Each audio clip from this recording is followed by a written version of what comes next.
Hello and welcome back to the Grow Through It podcast. If you're new here, my name is Julia, and today I will be talking about the impact that my car accident has had on me. I learned many lessons from this accident, but I am definitely still learning and trying to figure out how to cope, and it has not been easy. I'm going to start from the beginning of how the accident happened and how it affected me, and then get into what I learned from this. I'm going to be completely honest about how it has impacted me, and it's not my normal positive outlook, but the lessons I learned is the more positive aspect of all this. But I think it's really important to talk about how it has affected me and for you guys to know that I do get down and struggle and that it's normal. Finding lessons and ways to cope, though, is something you have to do if you want to get out of a rut like this, even though it's hard. And you may not be able to relate if you've never been in a car accident or not going through that same situation, but you can relate it back to any issue that's going on in your life, whether it's physical, mental, or just really any issue that you're struggling with.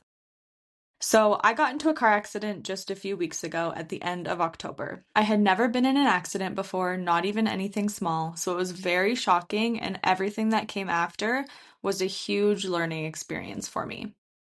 I don't want to get into the details of the accident, but I will say that I was T-boned and my car got totaled. Luckily, I was hit on the passenger side, not the driver's side, because if it was the driver's side, it definitely would have been a lot worse. I'm also very thankful I did not have a passenger in the car with me. At the time, I thought I had broken my hand because it hurt so bad and was swollen, bruised, and bleeding. My knee also got hurt, but that was it at the time. After the shock wore off, though, everything started to hurt. The entire left side of my body was in so much pain and I could barely move.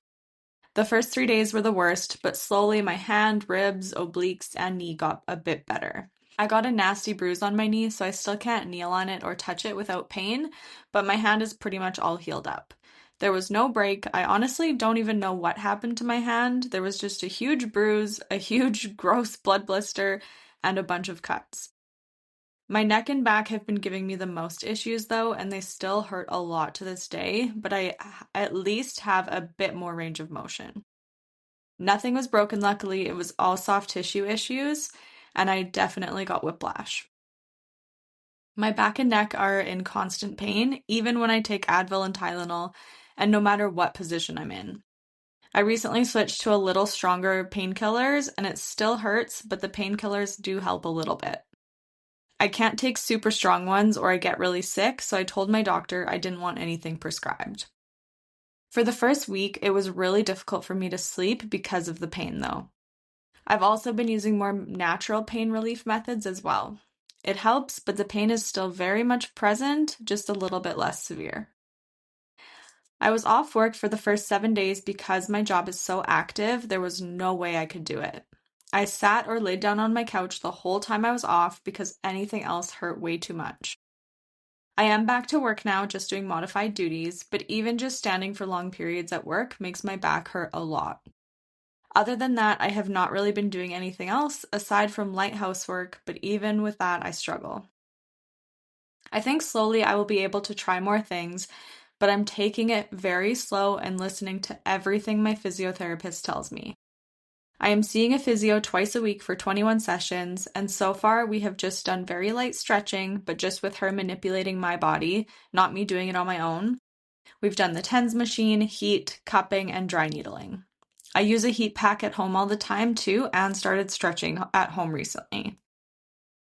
I tried to walk a couple times, but was in too much pain pretty quickly into the walk, so I had to stop. So that was kind of the physical impact the accident had on me, but now I want to get into the mental impact because that has been a lot worse than I ever imagined. Like I said, I had never been in an accident before, so I didn't really know what to expect. I knew I'd be sore. I didn't realize it would be this bad though, but I also didn't realize the mental impact it would have. I've said in a past episode how I have trouble screaming and using my voice, and because of this, I had always wondered if I would scream in a dangerous situation. I found it interesting that all other noise was drowned out and I couldn't hear anything but my screams when the car hit me. It was weird because it happened so fast, but at the same time, when my car was being pushed across the road, it felt like it would never end. That night and every night after that, for the first probably 8 or 9 days, I would picture the accident happening in my head when I would try and fall asleep. I would see the car coming at me and feel the impact of the hit. This happened a lot during the day as well. This is another reason I had trouble sleeping. I was really afraid to drive after this as well, and still am, but it's getting better. I got a new car that weekend as I knew I'd have to get back to work the following week and needed a car to get there. The car that I bought was an hour and 45 minutes away, so I was really afraid to drive it back. My best friend came with me and Paul so she could drive it back with me. When we had to get it, it was pretty late in the evening and it was mostly highway driving, so it wasn't too bad for traffic. There weren't many cars on the road, which is obviously what I was most afraid of. Since then, I've had to drive to work and other places, and honestly, it is really scary. I am extremely cautious and aware of my surroundings. It's frustrating because driving used to be pretty relaxing for me and I enjoyed it for the most part, but now it's a stressor and causes me anxiety. With the flashbacks, I now only really have them when I am driving and turning at a light, especially when it's the same intersection as my accident. The accident happened right by my work, so I have to take this road every day to work. I will say my fear is lessening, but it kind of depends how many cars are on the road, where I am, and just the situation. I definitely drive more cautiously now and avoid switching lanes unless I have to because I'm afraid of someone hitting me, so it has been taking me a little longer to drive places now too. Apart from the fear of the actual accident, it has also been extremely difficult for me to not do any physical activity. I think that's really been the worst part. Sitting on the couch for the first week and not doing anything at all really affected my mental health. I got very down and depressed and I cried a lot. Part of the reason I went back to work the following week was for my mental health. Even though I knew I would be in pain at work, I knew I couldn't just sit around anymore. My mental health has been better since going back to work because I'm moving around more and having that social interaction, but it's still very hard for me mentally not to work out. Going from working out every single day, sometimes more than once a day, to not being able to work out at all has been really challenging. Not moving your body and being sedentary has a huge impact on your mental health, and this really proves that. I also just had quite a transformation doing 75 hard and lost quite a bit of weight. So I'm not going to lie, losing my progress has been on my mind a lot, but I'm trying to give myself grace because I know this is only temporary. I do get little bursts of anger, frustration, and sadness when I think about working out or I try something and it hurts too much, but I try and keep my mind off of it, and I have a few coping strategies that I will get into. So I've talked about the physical and mental impacts the accident had on me, and now I want to get into how I'm managing everything and the lessons I've learned through this experience and turn some of this into some positives. So obviously, I learned really practical lessons like not just trusting people on the road and always driving defensively. And I learned a lot about insurance and how that all works. I have had to talk to so many people on the phone regarding insurance and finding new insurance for my car. It was very exhausting, but I know a lot more than I did before and will be better prepared if anything like this happens again. I asked a lot of questions and feel like in some ways it helped me be more comfortable talking to people on the phone and asking questions. I also learned many other lessons and have been trying to look at this as a learning experience and really diving into what I need to learn from this. I have been having the mindset that if I didn't get into this specific accident, maybe something worse would have happened. Maybe something would have gone really wrong with my car and I would have had a worse accident. I strongly believe everything happens for a reason, even if it really sucks and doesn't make sense right now.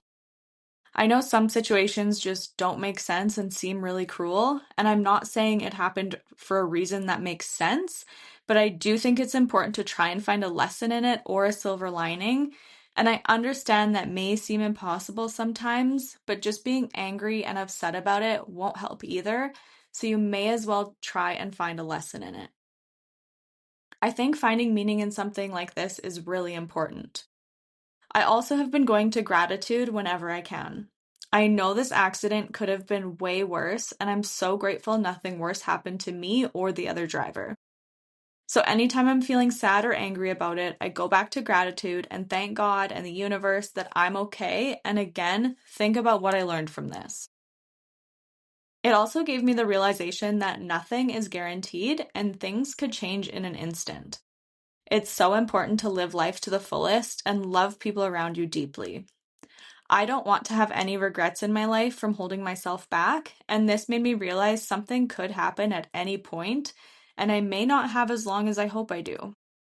So, living life to the fullest while I can is something I've been thinking a lot about.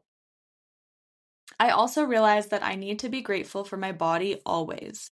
Before the accident, I was dealing with a knee and shoulder injury, and sometimes I would be frustrated because I couldn't work out in the same way as I could before. But now, not being able to work out at all because it's my back and neck, and I can't really work around that right now, it's making me realize I should be grateful for what my body can do, even if it's not what I want it to do at the time.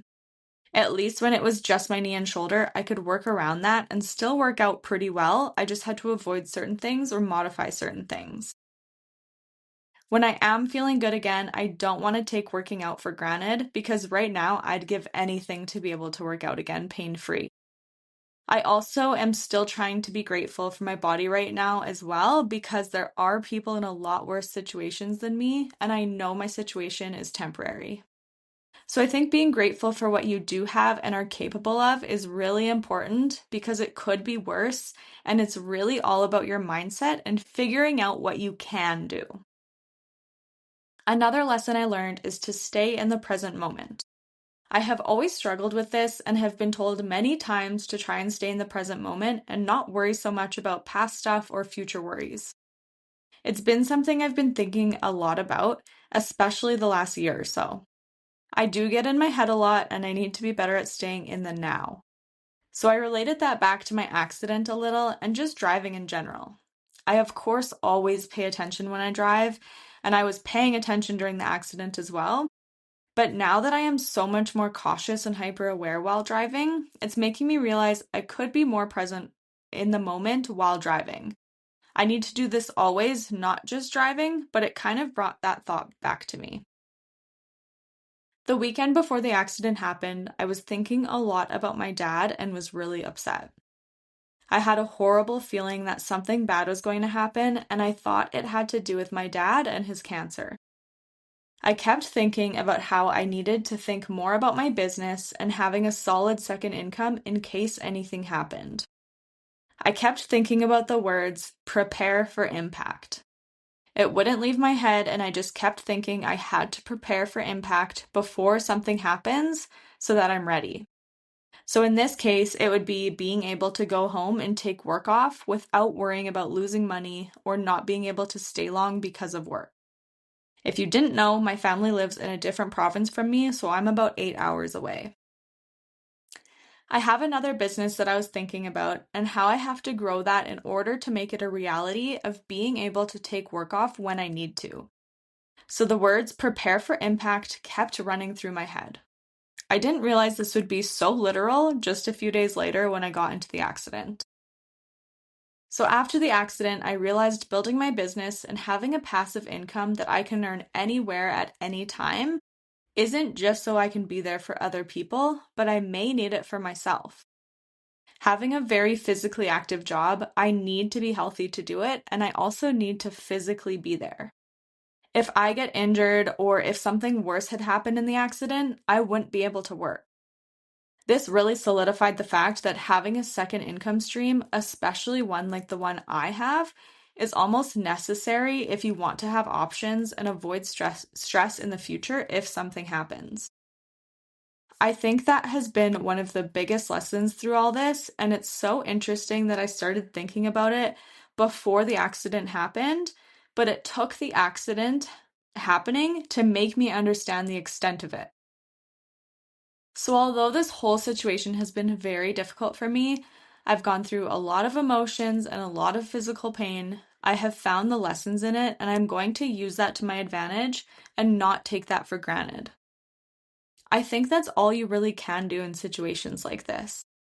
I could just be bitter about it and be angry or upset and feel sorry for myself. And to be honest, I did do a little bit of that at first, which I don't think is an issue. I think for me at least, I have to feel my emotions and be upset for a little bit, but not staying in that for too long is really important. You have to get out of that as soon as possible. Otherwise, it'll just get harder and harder the longer you stay there. So, finding the lessons and the positives in situations is essential if you want to get through it and grow from it. Also, finding coping strategies. For me, if I was ever getting depressed or having difficult emotions, working out was my outlet. Obviously, I couldn't have that in this situation, so I had to find other things to cope, like spending time with friends, talking to my family lots on the phone, meditating, focusing on my podcast and my business, and doing things that got my mind off of it and that I enjoyed.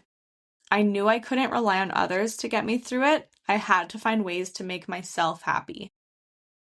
I definitely had people who were supportive and I leaned on, but I couldn't just rely on that. I had to find ways to deal with it myself. This is something that you should practice always and know what makes you happy and cope with stressful situations, but things like this really force you to have to do that. So maybe I just needed to learn that lesson and it's preparing me for something in the future, and now I'll be able to deal with that better than I could before. Who really knows why things happen, but it's important to choose to look at the positives and lessons. Otherwise, it's way too hard to deal with and you'll just be depressed and hopeless. So that is it for today's episode. Thank you so much for listening and supporting me, and I hope this helped you gain a different perspective on how to deal with hard things. It would mean so much to me if you would rate and review this podcast and send it to someone you think would benefit from it. If you have any questions or feedback, I would love to hear it. You can follow and send me a message on Instagram at growthroughit.pod. Thank you again for listening, and remember that you are worthy. See you next time.